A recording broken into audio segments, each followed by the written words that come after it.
We're talking about how we can help people at all levels of an organization feel connected to and engaged by the organization's purpose. Well, purpose is often used in the same mouthful as vision, mission, and values. And sometimes some of these words are actually used interchangeably.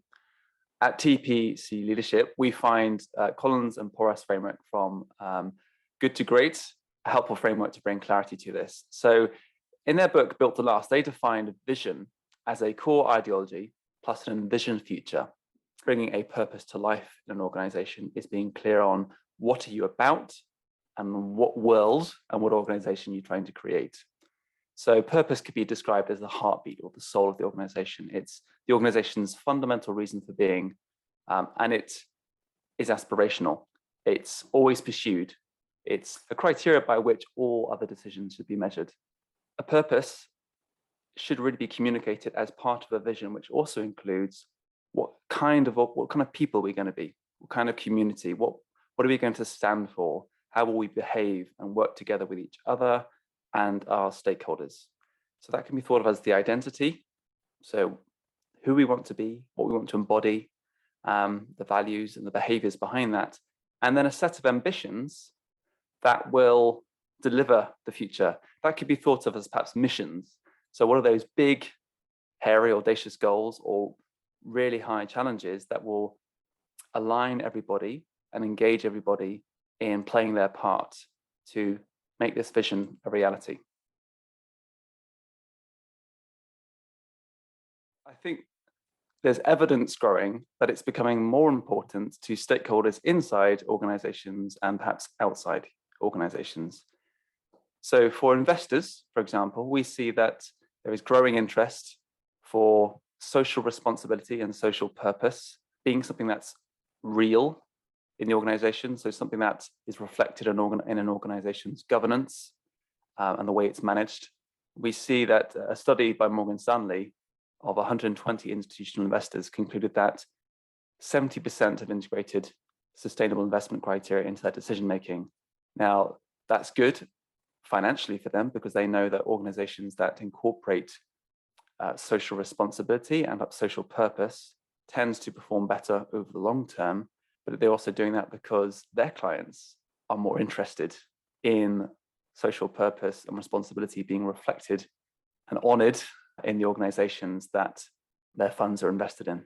So the second reason why purpose is really important for organizations is we have seen from research and our experience that it can boost alignment in the organization, engagement and performance.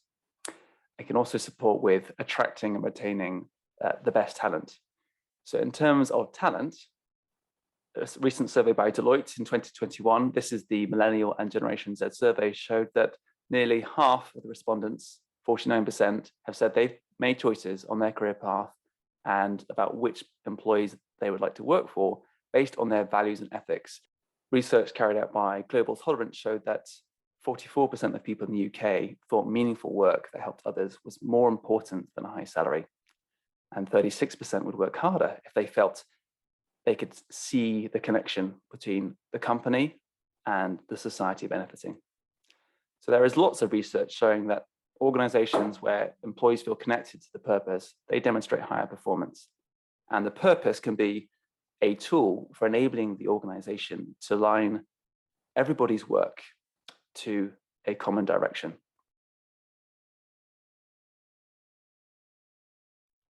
There's 4 key reasons we could summarize as being behind why organizations find it difficult to make a purpose real in their organization and to engage and connect their employees to it. I think the first one is the apparent tension between purpose and near-term profits and investor pressure. The second would be the fact that it takes real effort and ownership to make it real. Perhaps thirdly, it requires facing up to the fact that the way your organization operates today and who is there and who is leading, some of that will not align, and that will require some hard decisions. And finally, connecting and engaging everybody with the purpose requires skills that many leaders need to grow in. And they might not know how to do this on their own. They need some support and help. So we could dive into these just in a little bit more depth. A good example of this tension between purpose and profit and investor tolerance for an organization transforming itself to better align with purpose is in the energy sector, where we see some of the major oil and gas companies making small steps in the direction of supporting the energy transition. Their argument is often that, well, if we reallocate capital too quickly to new forms of energy or zero carbon technologies, this will impact shareholder returns so much that we will then lose our access to capital and our ability to be a catalyst for transformation. Investors expect a return. We cannot threaten those returns too much. Making a purpose real also takes effort. It requires leaders who will take ownership of ambitions that will make the purpose real. It will also always involve striking a balance between running the organization today, creating cash flow for today, while also investing in transforming the organization so it can increasingly fulfill its purpose for tomorrow. Engaging and connecting everyone in the organization with a purpose also will require facing up to the fact and addressing the reality that some work in the organization, some elements of the strategy, some investments, some people will not align either with the identity or the purpose or the ambitions. Some leaders may need to be moved to the right role for them, given their behaviors or given their capacity and their capability. One example of this challenge of aligning the organization to a purpose, research shows that sales is generally the primary criteria that results in people in professional services being promoted to more senior levels of leadership. That may mean that they may not embody the purpose and the values of the organization, or they might not meaningfully support and prioritize work to make that purpose real. The other reason why organizations can find it challenging to connect and engage their organization with a purpose is that many leaders lack the skills and sophistication required to have the kinds of conversations needed, the kinds of conversations where dialogue is facilitated to define the purpose and the ambitions in the first place, the kind of dialogue where barriers to change and barriers to making that real are surfaced and addressed, and the kind of leadership style and communication where ambitions that make a vision real are communicated and boundaries are communicated to empower people to align and work with that purpose. And possibly also the kind of leadership required to balance creating space for empowered autonomy, innovation, and creativity in the service of the purpose, while still holding people to account for where the work does not align. Making a purpose real will always involve change. I think we can distinguish a common and inadequate approach in contrast to the effective approach we've seen work from our experience. What we often see in organizations is a typical approach of defining the vision with a select group of senior leaders. Once this is defined, organizations very keen to move forward quickly often will then move into communicating this vision as compelling a way as they know how, and they will also often make some effort to reflect the ambitions and the identity in their leadership expectations or performance management system. Often though, what we see though is that this is more of a tokenistic inclusion in those frameworks. The more effective approach we have seen and supported in organizations starts with dialogue, defining the vision, the purpose, the identity, and the ambitions through dialogue at all levels of the organization to draw out the hidden potential and energy around what could be different or better in the organization, and to also allow collective sense making of what the purpose could mean in terms of different parts of the organization's work. This kind of dialogue means empowering people to play their part in co-designing and defining what the purpose could mean for their organization and especially for their work. That's really important for them to feel ownership and a connection to it, and to start to see and make sense of their role in making it a reality. And also, it's vitally important to capture that intelligence about what lies in the way of the change that will need to be addressed by leaders. And then it means equipping leaders to lead differently, to continue those conversations, to continually to facilitate that dialogue about what are the difficult decisions we need to make to truly make this purpose real. Where might we need to invest differently? Where might we need to shift our focus from the short term to the long term, or better balance that tension? What do we want to protect about and maintain about our identity and how we work today, and where does it need to evolve?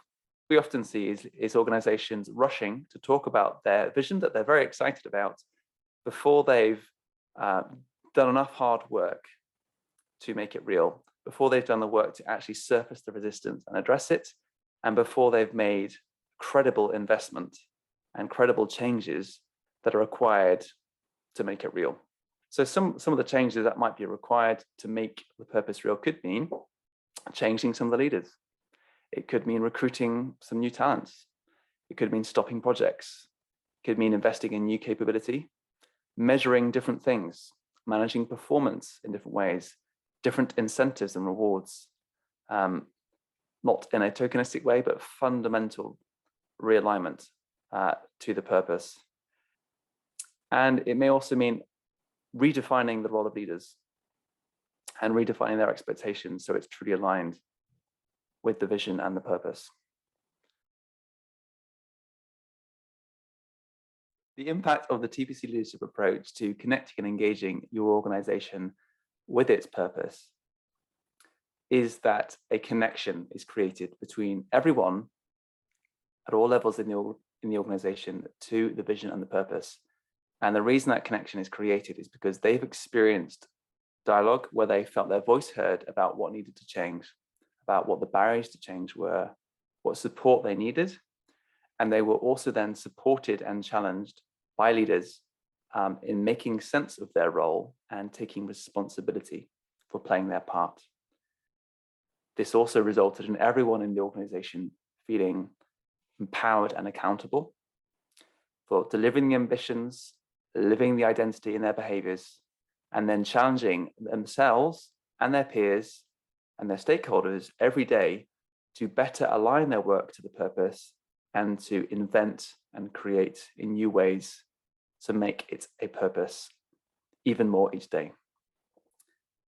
And all that will be supported by the organization already having delivered tangible changes that create credibility for the vision and purpose. The organization will also be crystal clear on what remaining elements of how the organization works need to change to truly fulfill the vision. And perhaps most significantly of all, the organization will have learned and embedded a process for delivering accelerated change to deliver the ambitions more effectively and in a way that engages more people and taps into the hidden capacity and energy of the organization, and in a way that develops leaders as they play their part. This process is where we incorporate leadership development into delivering real work through innovation sprints and a process that incorporates mutual accountability among leaders. We support them to deliver tangible change that delivers the vision as they learn and grow as a leader, to involve and engage people in different ways as part of that. Here's some key takeaways. Purpose must be co-created for it to have resonance with your people. That may not mean co-creating the whole organization's purpose at all levels, but it certainly means giving people support to co-create and define that for the work that they do. We talked about identity. The organization's identity, along with the purpose and the ambitions, is what makes the vision. The identity must be a balance of both realism and aspiration. So a balance of what we are today that we want to hold on to, and what we need to evolve and aspire to that we're not yet.